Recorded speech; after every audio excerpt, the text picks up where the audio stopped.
ابو عثمان رضی اللہ تعالیٰ عنہ کہتے ہیں کہ میں نے حضرت سلیمان رضی اللہ تعالیٰ عنہ کے ساتھ ایک درخت کے نیچے تھا۔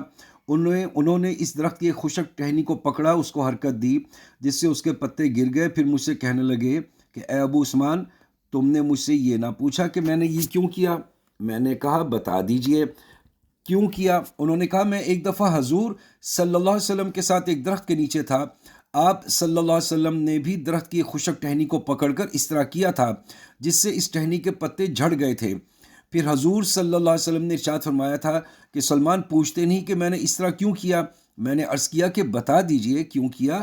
تو آپ صلی اللہ علیہ وسلم نے فرمایا کہ جب مسلمان اچھی طرح سے وضو کرتا ہے، پھر پانچوں نمازیں پڑھتا ہے، تو اس کی خطائیں ایسے ہی گر جاتی ہیں جیسے یہ پتے گرتے ہیں۔ پھر آپ نے قرآن حکیم کی آیت اقیم الصلاۃ طرفی النہار تلاوت فرمائی، جس کا ترجمہ یہ ہے کہ قائم کرو نماز کو دن کے دونوں سروں میں اور رات کے حصوں میں، بے شک نیکیاں دور کر دیتی ہیں گناہوں کو۔ یہ نصیحت ہے، نصیحت ماننے والوں کے لیے۔ فائدہ: حضرت سلمان رضی اللہ تعالیٰ عنہ نے جو عمل کر کے دکھلایا، یہ صحابہ کرام کے تعشق کی ادنا مثال ہے۔ جب کسی شخص کو کسی سے عشق ہوتا ہے تو اس کی ہر ادا بھاتی ہے، اسی طرح ہر کام کرنے کو جی چاہتا ہے جس طرح محبوب کو کرتے دیکھتا ہے۔ جو لوگ محبت کا ذائقہ چکھتے ہیں وہ اس حقیقت سے اچھی طرح واقف ہیں۔ اسی طرح صحابہ کرام نبی کریم صلی اللہ علیہ وسلم کے ارشادات نقل کرنے میں اکثر ان افعال کی بھی نقل کرتے تھے جو اس ارشاد کے وقت حضور صلی اللہ علیہ وسلم نے کیے تھے۔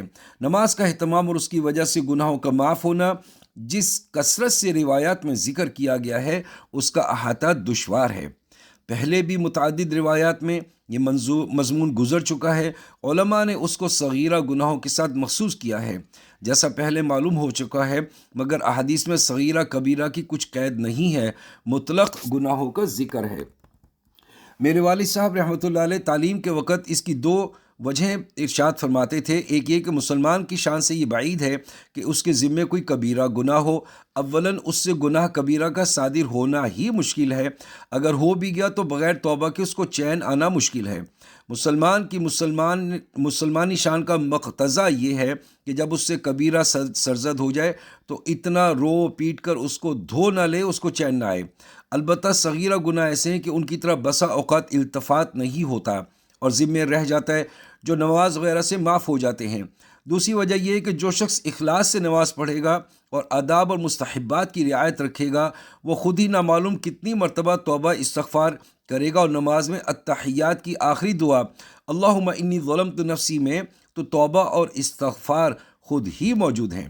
ان روایت میں وضو کو بھی اچھی طرح سے کرنے کا حکم ہے، جس کا مطلب یہ ہے کہ اس کے آداب اور مستحبات کی تحقیق کر کے ان کا اہتمام کرے۔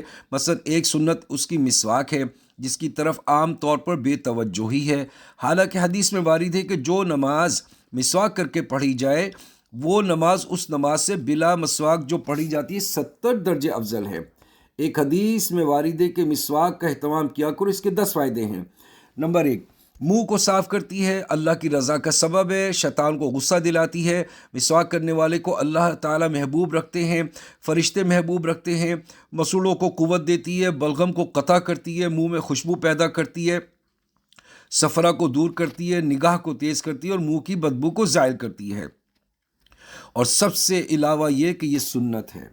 علماء نے لکھا ہے کہ مسواک کے اہتمام میں 70 فائدے ہیں، جن میں سے ایک یہ کہ مرتے وقت کلمہ شہادت پڑھنا نصیب ہوتا ہے، اور اس کے بالمقابل افیون کھانے میں 70 مضرتیں ہیں، جن میں سے ایک یہ کہ مرتے وقت کلمہ یاد نہیں آتا۔ اچھی طرح وضو کرنے کے فضائل احادیث میں بڑی کثرت سے آئے ہیں۔ وضو کے اعضاء قیامت کے دن روشن اور چمکدار ہوں گے، اور اس سے حضور صلی اللہ علیہ وسلم فوراً اپنے امتی کو پہچان جائیں گے۔